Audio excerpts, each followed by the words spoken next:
बिस्मिल्लाहिर्रहमानिर्रहीम, अस्सलामुअलैकुम, सुबह बखैर और खुश आमदीद ATV मॉर्निंग विद फ़रा में। इसी दुआ और उम्मीद के साथ आप जहाँ कहीं हैं ज़िंदगी मज़े, सुकून और खैरियत के साथ गुजर रही हो।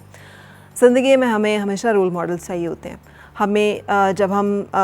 किसी भी तूफ़ान में हो, किसी मुश्किल में हो, परेशानी में हो, कोई सहारा चाहिए होता है, कोई एक गाइडिंग प्रिंसिपल चाहिए होता है। जैसे जो समंदरों में बहरी जहाज़ सफ़र कर रहे होते हैं ना, उनके लिए वो जो एक रोशन मीनारा होता है, जो कि गाइडिंग टावर होता है, उन्हें पता चलता रहता है कि किनारा कहाँ है, कहाँ से उन्होंने टर्न करना है, कहाँ पे ज़मीन है, ताकि वो टकरा ना जाए। सो हमारे पास बहुत सारे ऐसे असूल, बहुत सारे ज़ाब्ते, बहुत सारे कायदे होते हैं जो हमारे लिए उसी एक टावर का काम जो है वो कर रहे होते हैं और हमें बता रहे होते हैं कि कहाँ हमने मुड़ जाना है, किस चीज़ से हमने टकराना नहीं है, किस चीज़ की तरफ हम गलत जा रहे हैं। एक बहुत बड़ा असूल जो है वो हमें अपने मज़हब से ही हमें सारे असूल मिलते हैं ना। मज़हब बेसिकली आया ही इसीलिए है कि वो हमें जीने का करीना जो है बता सके। हमने एक वाक़या सुना हुआ है और वो वाक़या है हज़रत इब्राहीम अलैहिस्सलाम का, कि जब आपको आग में डाला जा रहा था और छोड़ दीजिए कि उनके ईमान की कैफियत क्या थी और किस तरह से आग जो है वो गुलो गुलजार हुई और हम लोग कैसे उस ईमान तक पहुंच सकते हैं, ये तो एक अलग मार्का और सवाल है।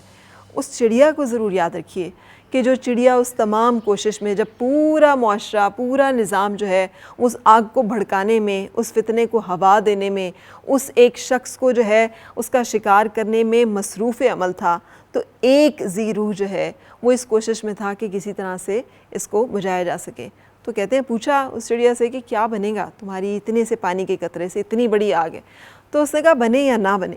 कम अज़ कम मेरा जो हिस्सा और किरदार है वो आग को बुझाने वालों में लिखा जाएगा, आग लगाने वालों में नहीं। सो आई थिंक कि हमारे लिए जहाँ पर ज़िंदगी में हम चूज़ कर रहे हो ना साइड्स, और हम चूज़ कर रहे हो कि हम क्या कर रहे हैं, तो ये ज़रूर सोच लेना चाहिए कि आग लगाने वालों में हमारा शुमार होगा या आग बुझाने वालों में हमारा शुमार होगा। क्योंकि अगर हम अपनी अकाउंटेबिलिटी ख़ुद करते रहें तो हम ज़िंदगी के इन गाइडिंग प्रिंसिपल से रोशनी लेते हुए ज़रूर अपना रास्ता वो तय करते हैं जो रास्ता हमें फिर सीधे रास्ते पर रखता है, हमें निजात और फलाह की तरफ लेके जाता है, जो मेरी दुआ है अपने लिए भी और आप सब के लिए भी। और इसी के साथ अपने आज के प्रोग्राम का आगाज़ भी करेंगे, लेकिन एक ब्रेक पहले।